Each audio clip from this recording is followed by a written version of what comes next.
Benvenuti a tutti, siamo a Take 5 Jazz e dintorni e questa sera è con noi, è del caso di dire niente po' di meno che, Terence Blanchard. Thank you very much, Mr. Blanchard, to be with us. Oh, thank you for having me. No, this is great. Okay, you are a big star in the jazz scene in the world, and so we are really lucky to have you here. Also because we have to do it in a hurry, and I don't know if I'm going to do that with my English, but I'll try. Okay.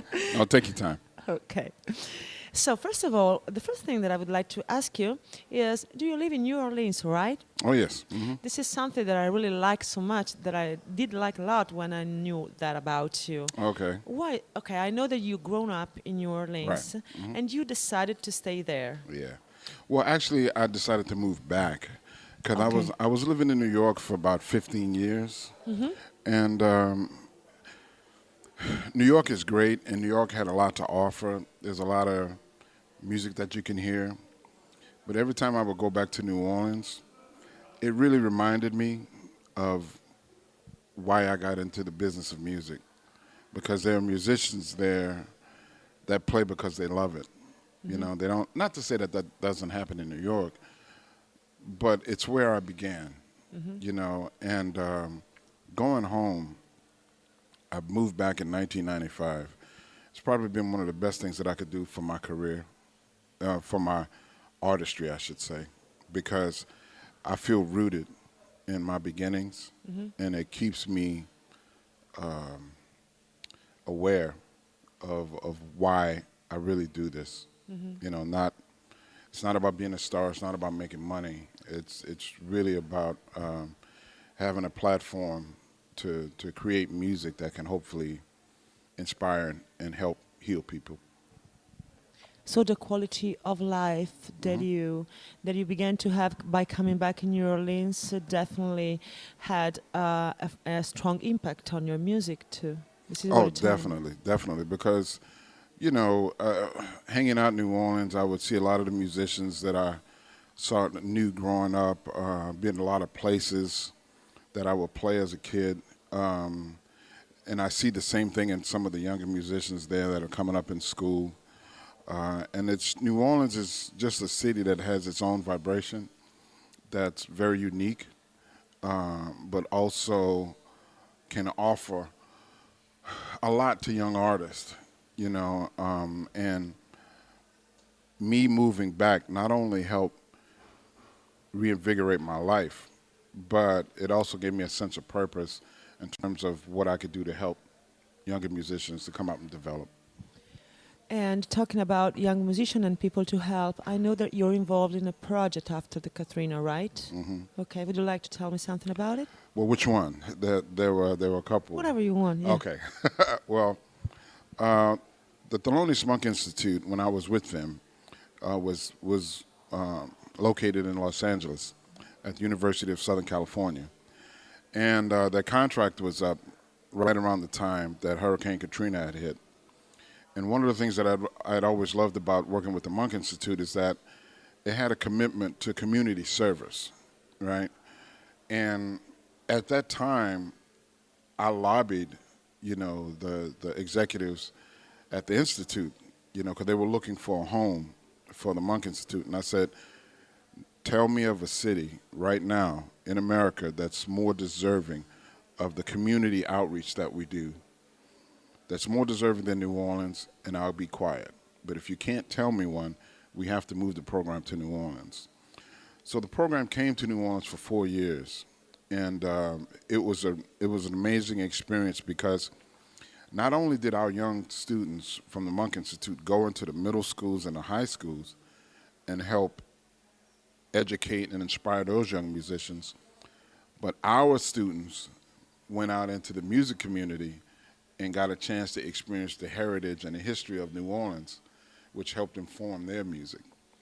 So there was a back and forth that I thought was very unique that we didn't get in Los Angeles, because while Los Angeles is a big city, it doesn't have that history, you know, of being involved with this music that New Orleans does. And Herbie Hancock said something about New Orleans after the hurricane that I thought was very important. He said, New Orleans, people won't admit it, but New Orleans has been the kind of lifeblood of the country. He said, if you track it artistically, whichever way New Orleans swings the rest of the country. And that was kind of an amazing thing for him to say, and it reaffirmed my commitment to have the Monk Institute in New Orleans. And we did a lot of great things while we were there. They decided to move the program back to LA, and then I moved on, and now I'm working with the Mancini Institute. So we can say that art and music, and like it always has been in all the history of the world since the world did exist, it's a way to born again.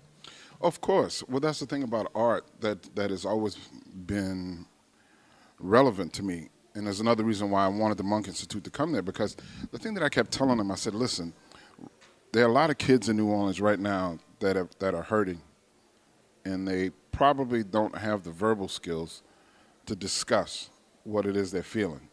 I said, but art, music, culture can help them bridge that gap. And that's always been the case. But whenever you think about art in general, what makes art so relevant, it helps us bridge the gap, because language, while it can be very vast, it's still very limiting in terms of the intangible thoughts that run through all of our brains, right? Words are limiting in that regard. Music is limitless because it can tap into those areas of your soul that you can't describe through words. And I've always been a big proponent of arts education because of that. You know, when I was a kid, I was a very shy kid. You know, I didn't talk much. Can't tell it now, but I didn't talk much. And music was a way for me to escape. You know, I would put on Miles Davis records, and I'd turn out the lights, and I'd lay back and just listen to the music all night. And there was something about the music that it touched me in a way that I couldn't explain, you know. And by me having that experience, you know, I want other people to have that experience. I know that they do. It's the reason why we have this festival. It's the reason why people come to hear concerts. It's the reason why people go to museums to see art. It's the reason why they go to see plays or to see opera. It's because all of those vehicles are things that allow them to escape and deal with parts of their soul that may need healing in a way that they can't do verbally, or in a way that they may not admit. Mr. Blanchard, it's 9:25, and I would like to talk with you all night long, but I know that I can't, and of course you can't. But what I would like to tell you, since we're ending this interview, is that you're not only a great jazz musician, but also a human being with a great humanity. Oh, thank you. And I don't know why, but it comes out from your soul that you live in New Orleans, because something different comes out. Yeah, well, you know, it's the food. Yeah, probably. This is the same thing we say in the South of Italy. Yeah, it's just like here. It's the same thing. Thank you very much. Have a Thank good you. concert. And we didn't talk about all the soundtracks you wrote and all your recordings and whatever, but you can find it on his website. Voi potete visitare il website di Terence Blanchard, ovviamente, dove c'è scritto tutto della sua attività. Ma noi questa sera abbiamo avuto il meglio di Terence Blanchard. We had the best of Terence Blanchard tonight because he talked about his deep feelings about the hurricane, about his programs, about this project, about who he is. And so we are very lucky to have spent this time with him. So thank you very much. Grazie. Questa era Take 5 Jazz e dintorni. Terence Blanchard con noi e Aisha Ruggieri, Giuliano Peruzzi. Grazie e buonanotte. Buonanotte.